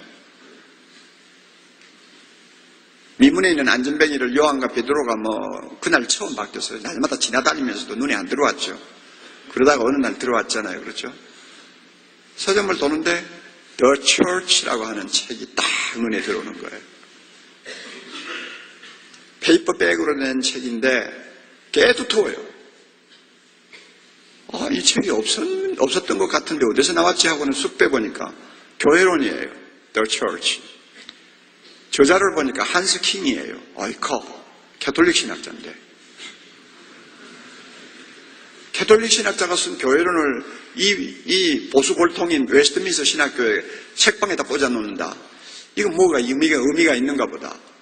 그래서 그걸 빼가지고 목차를 쭉 보고 그 다음에 내가 평소에 관심을 갖고 찾고 있던 소스가 있나 없나 하고 봤더니 거기에 놀라운 챕터가 있는 거예요. 그래서 그 자리에 앉아서 읽었어요. 해답이 거기에 있는 거예요. 제 마음에 있는 짙은 구름이 갈라지기 시작하고 찬란한 햇살이 내 마음을 비추기 시작하는 느낌을 받았어요. 왜 평신도를 예수의 제자로 만들어야 되느냐? 물론 예수님이 명령하셨으니까 해야 되겠지만은 신학적으로 확고한 근거가 뭐냐? 거기에 나오는 대답이었어요. 얼마나 신이 나는지 책을 사가지고 들어와가지고는 막 처음부터 그냥 읽어댔어요. 캐톨릭 신학자든지 로마교회 신학자든지 그게 문제가 아니야. 내용만 분명하면 되니까 읽었는데 세상에 캐톨릭 신학자가 그런 교회론을 쓸 수 있다는 것은 난 상상을 초월하는 이야기예요. 그래서 나중에 교수들에게도 물어보고 알아보니까 한스킹이 더 처치를 쓰고 나서 캐톨릭 계열에서는 이단으로 몰렸잖아요. 그런데 반면에 프로테스탄트에서는 쌍수로 환영을 받았잖아요. 그 별난 사람이네. 내가 속으로 별난 사람이네. 근데 그 내용을 읽어보니까 세상에 너무너무 좋은 책이에요. 한번 읽어보세요. 우리 한국에는 아직도 완전히 번역이 안 돼 있어요. 그러나 그것을 요약한 매뉴얼이 번역이 됐어요. 유동식 교수가 번역을 해놨어요. 조그마한 책이에요. 시중에 가서 찾으면 있을 거예요. 그 책을 한번 먼저 읽어보세요. 그런데 캐톨릭 냄새가 약간 나는 데도 있지만은 너무나 복음적이에요. 교황에 대해서도, 교황의 무엇에 대해서도, 그 다음에 캐톨릭에서 교회가 바로 하나님의 나라라고 주장하는 문제에 대해서나 모든 것을 신랄하게 성경적으로 비판하고 있어요. 그런데 그분이 교회의 본질에 대해서 4가지 이야기를 하는데요. 제가 읽은 프로테스탄트, 제가 읽은 개혁신학 배경을 가진 교수들이 쓴 책들은 거의가 교회의 본질을 이야기할 때는 3가지만 이야기해요. 제가 신학교 다닐 때 교과서로 썼던 볼코프의 조직신학 속에서도 3가지만 이야기해요. 뭐냐? 교회의 본질 3가지. 첫째는 성성, 교회는 거룩하다. 세상과 구별되기 때문에 거룩하다. 그 다음 둘째, 교회는 통일성을 갖고 있다. 유니티. 왜냐하면은 머리 대신 주님 예수 그리스도가 교회의 머리이기 때문에 유니티를 갖고 있다. 두 번째, 그 다음에 세 번째, 교회는 보편성, 즉 캐톨리시티. 전 세계 교회는 하나다. 시대를 초월해서, 국경을 초월해서, 인종을 초월해서 하나님의 교회는 하나다 하는 보편성. 이 3가지만 이야기해요. 다 옳지 않아요? 교회는 거룩하지요? 교회는 통일체지요? 통일성을 갖고 있는 유기체지요? 전 세계 교회는 하나님의 교회는 하나지 2개는 아니잖아요. 이 3개만 가르치고 있었으니까 교회의 본질이 또 있다고 하는 것을 저는 상상을 못했어요. 그런데 한스킹의 책을 보니까 하나 더 있는 거예요. 그게 뭐냐? 사도성.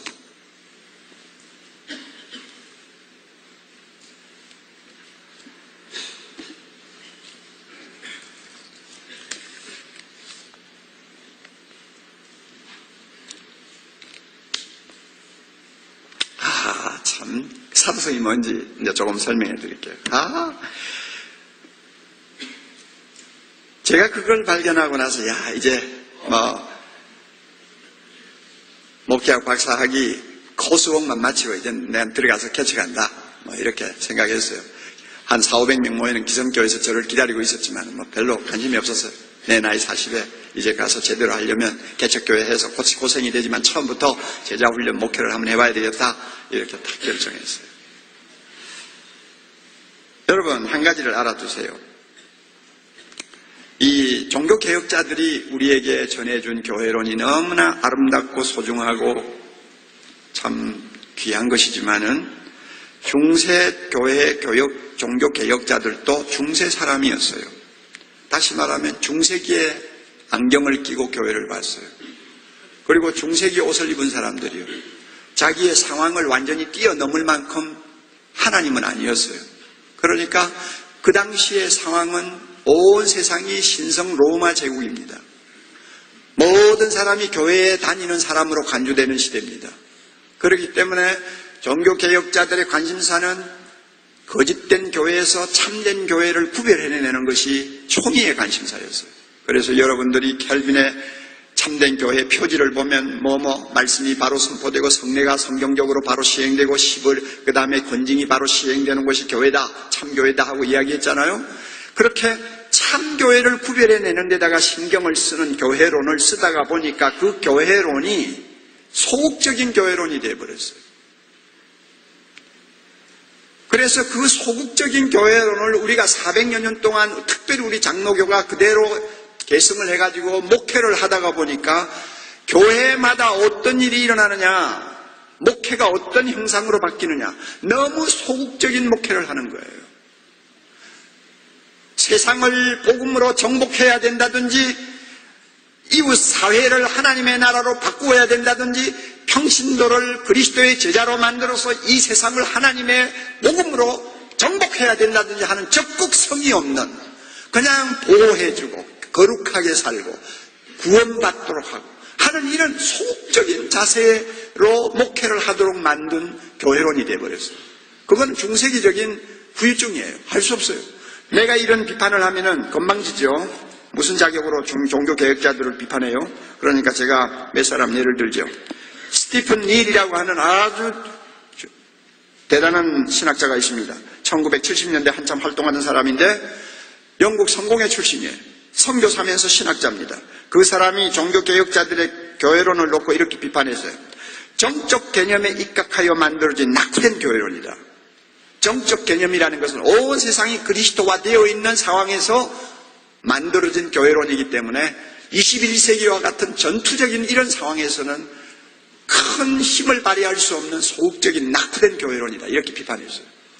스티픈 닐은 굉장히 복음주의자입니다. 그 다음에 또 하나, 해리 보그라고 하는 유명한 학자가 있습니다. 이분도 선교사면서 학자입니다. 미국의 리폼드 교회의 배경을 갖고 있는 사람이에요. 그리고 그분이 쓴 책 가운데서 펜티코스트 앤드 미션 같은 것은 굉장히 클래식입니다. 그런데 이분도 이런 말을 했어요. 종교개혁자들에게는 예수님의 대사명이 12제자들이 죽고 나자마자 함께 무덤에 들어가 버렸다. 그래서 대사명이 그 다음 세대로 계승이 되지 못했다 하는 평을 했어요. 굉장히 이것은 과격한 평이에요. 종교개혁자들이 무슨 대사명에 대해서 말을 안 한 것도 아니고 전도하라는 말도 안 한 거 아니에요. 그런데 강조점이 거기에 가 있지를 못했다는 이야기입니다. 그러니까 대사명, 너희는 가서 모든 족속으로 제자를 삼으라 하는 이 사명은 전부 12제자에게만 해당되는 말씀으로 삐칠 수밖에 없도록 취급했다는 말이에요. 그리고 제자들이 세상을 떠난 다음에 이 세상에 나타난 모든 교회의 그 대사명이 그대로 계승이 되지를 못하게 만들었다 하는 이야기입니다. 일리가 있는 이야기예요.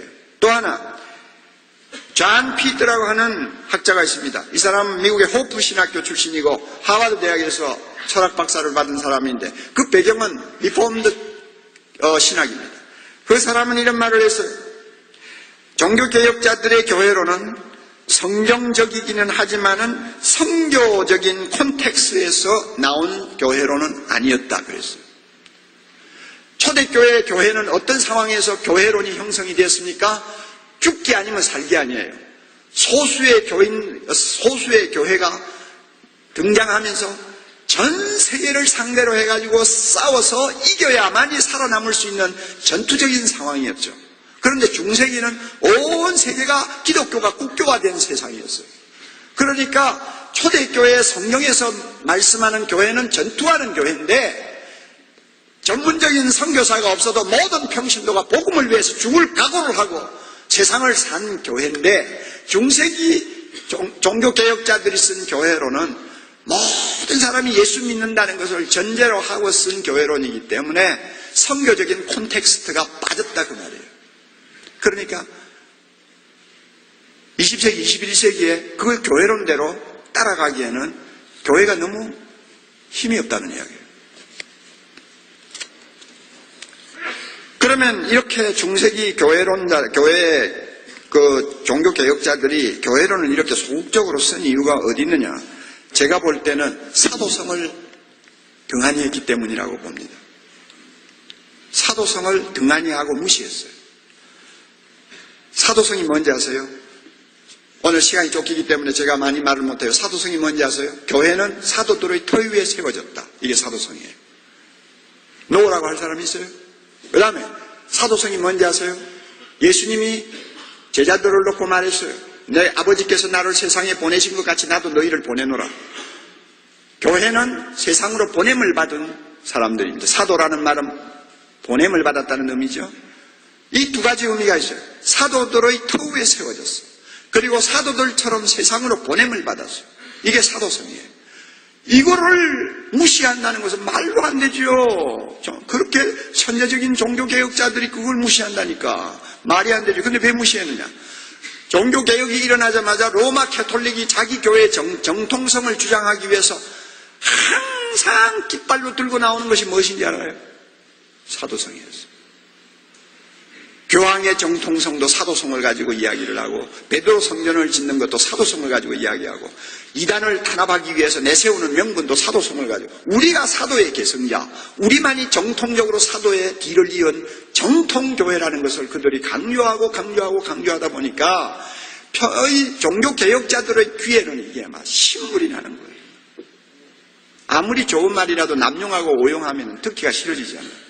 그래서요, 종교개혁자들이 사도성을 할 수 있으면 거리를 두려고 하는 흔적들이 많아요. 그리고 종교개혁자들의 뒤를 이은 개혁주의 신학자들이 거의 대부분이 사도성을 언급을 안 하려고 나와요. 그러니까 내가 뒤지는 책에서 사도성에 대해서 찾지를 못했죠. 그러나 그것은 종교개혁자들이 인간이기 때문에 부득불 피할 수 없는 하나의 약점이었고요. 그러나 우리가 엄밀히 볼 때 교회는 사도의 터 위에 세워졌어요. 그래서 사도들로부터 우리는 무엇을 계승받았습니까? 사도들이 전해준 말씀을 계승받았습니다. 복음을 계승받았어요. 우리는 그 복음을 받고 믿고 배우고 실천하고 있어요. 우리는 그렇게 하고 있어요. 그 다음에 우리는 사도들로부터 무엇을 계승받았습니까? 사도들의 사역을 계승받았습니다. 사도들이 예수님 앞에서 명령을 받았어요. 너희는 온 천하에 다니면서 복음을 전파하라. 모든 족속으로 제자를 삼으라. 이 말씀을 사도들이 받고 그 말씀에 순종하느라고 그들은 순교까지 하면서 한평생을 살았어요. 그러면 사도들이 죽고 나서는 그 명령은 다 끝났느냐? 아니잖아요. 사도들이 지상에 남겨놓은 교회의 모든 성도들이 그 사역을 계승하는 거 아닙니까? 그러니까 사도성이 뭐냐?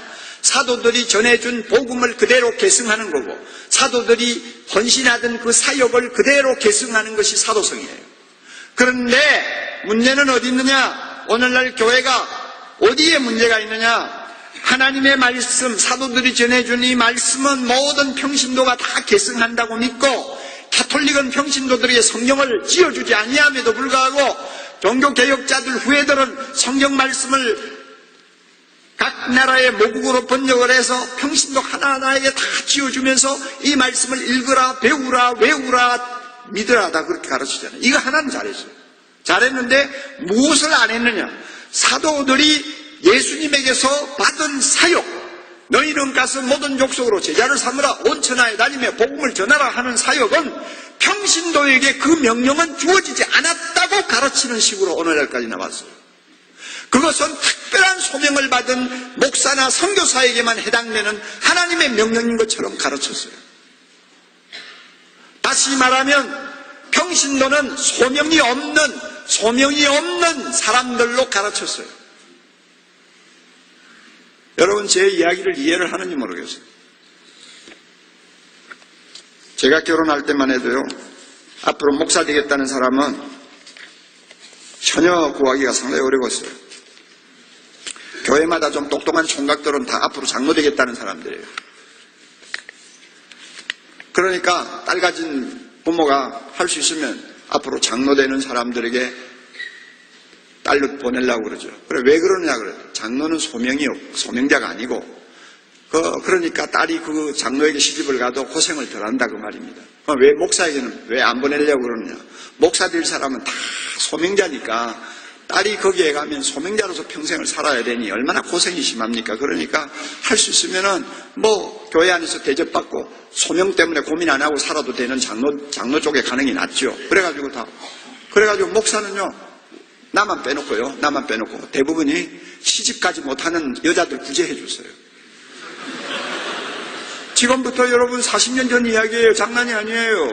요즘에는 가만히 신학생들 보면, 커플들이 보면 부인들 좋더라고요. 뭐 인물도 빤빤하고 학력도 좋고요. 대단하더라고요. 그러니까 요즘에는요, 목사 되는 사람들이 광이 나는 거예요. 예? 광이 나는 거예요. 그러니까 인기가 있는 거예요. 내가 장가 갈 때마다 이화여대에서 신랑감 후보자로서는 목사가 이발사 다음이었잖아요. 앙케트 조사에. 이발사 다음에. 이발사가 나쁘다는 말이 아니에요. 하여튼 그 등급이 몇 등인지 모르지만은 이발사보다도 인기가 없었다는 이야기예요. 그런데 요즘에는 정확하게 몰라요. 한 7, 8년 전만 해도요, 목사 후보 이화여대 같은 데서 설문조사 하면은 아무리 나쁘게 나와도 3번, 4번, 3번째, 4번째. 광이 나는 거죠. 그런데요, 이게 틀려먹었단 말이에요. 여러분, 목사도 소명자입니다. 물론 특별 소명자라고도 할 수 있어요. 그러나 평신도는 뭡니까? 소명 없습니까? 있습니까? 소명자지요. 평신도도 소명자지요. 사도성의 입각에서 보면 평신도들도 다 한 사람 빠짐없이 사도들의 사도성을 계승한 사람이에요. 그래서 사도들이 전해준 말씀을 그대로 받아야 되는 사람이고, 사도들이 평생 순교까지 하면서 순종했던 예수님의 명령을 그대로 순종하고 헌신해야 되는 소명자들이에요. 그래서 제자훈련이 뭡니까? 당신도 소명자입니다 하는 것을 깨우쳐주는 거예요. 그래서 제가 이 사도성을 발견하고 나서 됐어. 내가 가서 이제 평신도를 데리고 제자훈련하면서 당신도 옥목사와 똑같이 소명자라는 거 잊지 마시오. 당신 뭐 사업 잘하고 돈 잘 번다고 그것으로 만족하고 헌금이나 조금 하면 되는 줄 알고 생각하지 마세요. 당신의 삶은 소명자예요. 베드로가 주님 앞에 천하에 다니면서 복음 전하라고 명령 받은 것과 똑같이 당신도 이 세상을 구원하라는 명령을 받은 소명자니까 당신의 삶 전부가 하나님 앞에 드려지는 제사가 되기를 원하면 복음을 전하는 소명자가 되세요. 자신 있게 가르치는 거예요. 그러니까 제가 제자훈련 할 맛이 났죠. 신학적으로 근거가 분명해졌으니까. 그럼에도 불구하고 평신도는 당신은 뭐 그냥 교회만 다니고 헌금이나 좀 하면 됩니다. 목사 순종 잘하면 됩니다. 그 정도로 가르치면서 그저 교회 안이 평안하기를 바라는 그런 목회자. 여러분 정말 부탁합니다. 그런 목회자 되지 마세요. 주님이 영광을 받지를 못합니다.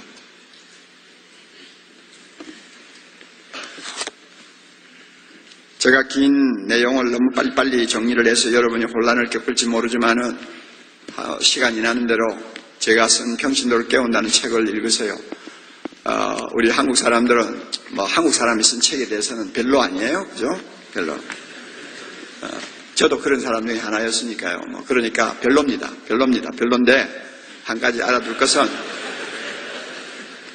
일본 목회자들이 세미나를 마치고 가서 이제 제자훈련을 하는데 1년에 한 번씩 일본 하코네라고 하는 관광지에서 제자훈련하는 목회자들이 전국적으로 모여가지고 컨벤션을 해요. 제가 벌써 10번째 다녀왔는데요. 목사님들 만나면요, 이런 이야기 가끔 해요. 목사님, 제가 세미나 마치고 왔어요. 목사님 책을 얼마나 많이 읽었는지 너덜너덜하게 읽었어요. 그런 사람들이 있어요. 참 열심히 공부를 하세요. 일본어로 번역된 지는 오래됐거든요. 그런데 우리 한국 사람들은 잘 아니고요. 잘 아니고 제목만 쭉 훑어보고 막 그렇게 나면. 그런데 하나님께서 무슨 일을 하시려고 그런지 모르지만요, 영국에서 영어판이 나온 지가 벌써 3년 됐고요. 그 다음에 인도에서 영어판이 또 이번에 출판하고요. 불란서판이 지금 내년 5월달에 출간 기념회를 해요. 불어권을 사용하는 아프리카 국가가 28개 국가가 되잖아요. 그러니까 선교사들이 사용할 수 있는 거예요. 그리고 이제 제가 7월달에 아르헨티나, 브라질을 가는데 포르투갈어와 스페인어로도 지금 번역돼 출판이 됩니다. 그리고 아르헨티나에 있는, 브라질에 있는 5,000개 장로교회 총회장이, 4년 임기 총회장이 지난번 세미나에 다녀갔어요. 그리고 러시아가 지금 준비 중에 있고, 중국어는 벌써 번역돼가지고 지금 지하에 돌고 있고요. 그러니까,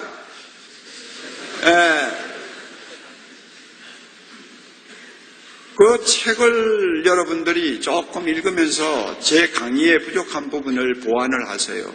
그래서 보완을 하시고 다음에 졸업하고 나서 목회 좀 해보다가 이거 다시 한번 진지하게 검토해야 되겠다 하는 생각이 들면 세미나에 오세요. 제가 합동신학교에서 5년 동안 강의를 하면서 제자훈련에 관해서 강의를 한 일이 있는데 그때 학생들이 잘 안 들었어요. 자꾸 질문만 하고 자꾸 비판만 하려고 들지 그게 뭔지를 몰라요. 목회를 안 해보니까. 그래서 제가 신학생들에게는 제자훈련 강의를 안 하겠다고 작심을 했어요. 그래서 이때까지 안 했어요. 이유가 있어요. 현장을 모르니까. 그게 무엇을 의미하는지를 모르는 거예요. 그런데 그때 저에게 강의 들었던 사람들이 졸업을 하고 한 15년 이상 목회를 하는데 잘하는 사람이 별로 없었어요. 신통치를 않았어요. 그러니까 한 15년 지나서 세미나에 뛰어오더라고요. 너무 늦었죠. 그러나 부산의 호산나교회 최홍준 목사 같은 사람은 물론 저 밑에 있는 부목사였으니까 그러기는 하지만 그렇게 조건이 안 좋은 교회에 가가지고 오늘날 부산에서 두 번째로 큰 교회 이루었잖아요. 지금 이제 5월달에 완공되는 그 교회당에 들어가면 아마 엄청난 파워를 가질 거예요. 죽기 살기로 제자훈련해서 그 무시무시한 장로들을 완전히 바꿔놨잖아요.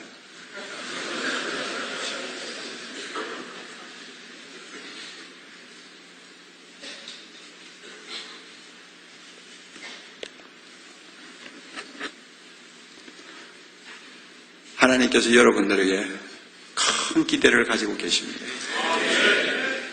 우리 세대가 교회를 너무 병들게 만들었으니까